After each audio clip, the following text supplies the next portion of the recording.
Hello everyone, welcome to another card tutorial. Today I am showing you how to make this adorable birthday card. It has been received by the recipient, so now I can show it off.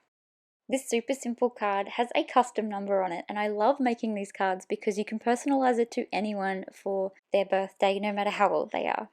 So this is how I make the numbers. I use my Cricut, super simple. First, I select a shape, a square, and turn it into a rectangle, and I make this the same size that my card base is. For this card, I need it to be 5 inches by 7 inches. I then put another rectangle on top of that, and that gives me my card front, leaving a few mil around the edges as I normally would when I make a card. And then I go through my fonts and pick one and just type the number that I want. And that gives me a very accurate idea of how big this number is going to be on the front of my card. Here I am prepping my card front. Today I'm using the unicorn picnic stamps. I just love these unicorns, and because it's for an 8-year-old girl who just happens to love this set, I thought it would be perfect to use. I'm going to stamp these out twice so that I have a nice clear image. Now moving on to colouring. The colour scheme for this card was super simple. It was just blue, and I kept the unicorns white, so I didn't really need to do much for them except add a tiny bit of shadow with a light grey pen. And then their manes and tails were just shades of blue. I'll leave you with a little music as I colour these in.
Now on to the background. I didn't want to do anything that would take away too much from the big glittery 8.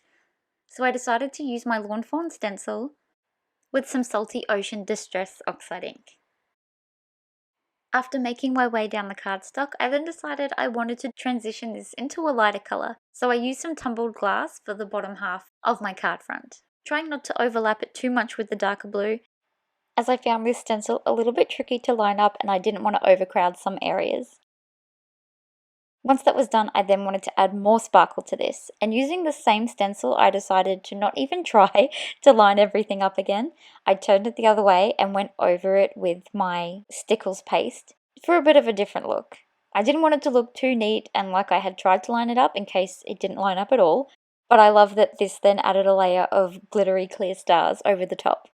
That, and I didn't want to have to wait overnight for my Stickles to dry properly. I just wanted to be able to move that stencil down, not have to worry about things lining up, and just get it done. Because I was just so excited to get this card finished and send it off.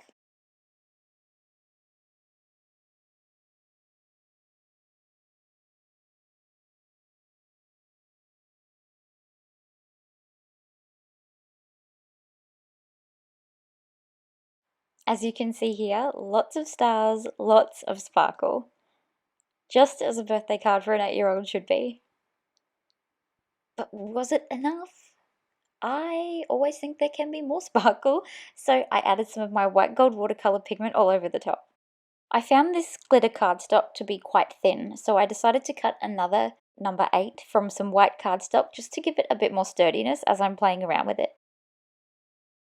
Once my stickles was dry, it was time to prep the front of this card. I rounded off my corners for this one. I just feel like it made it look a little bit neater.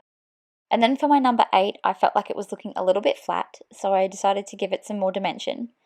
Here I'm just using some scraps of Kids Craft foam. This stuff is adhesive on one side, so at least it's already sticking down on one side, and I just have to add some double-sided tape or glue to the other side. This stuff is nice and thick, so it gives pieces on my card a lot of dimension. Here I am just popping some double-sided tape on the other side of that foam. I could have just used glue if I wanted to, but I just felt like using tape today. And now before I get too far into decorating things, I'm going to prep the back of my card front with some double-sided tape so that it's ready to go when I finish all the decorations.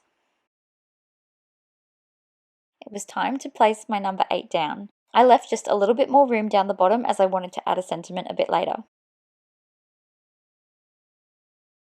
To adhere on my little unicorns, I used some foam squares. As this card was pretty simple on the front, I wanted there to be lots of dimension.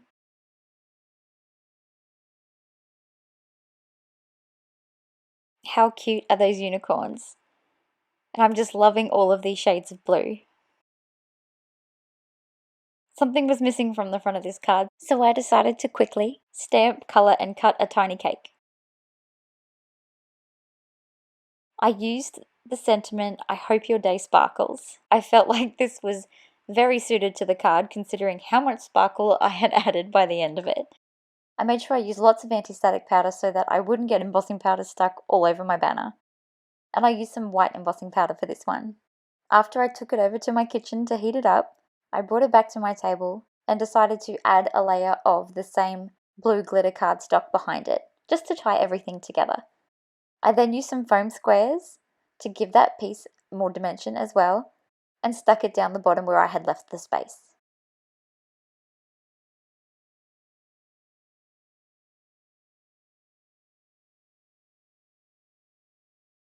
It was then time to adhere my card front onto my card base.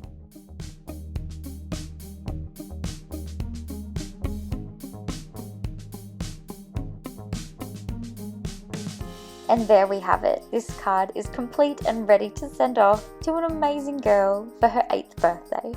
I already know that she loved it, and I'm so happy that she liked it. I hope you like it too. If you did, please give this video a thumbs up, and please don't forget to subscribe and come back to watch more card tutorials. Thank you so much for watching. Bye!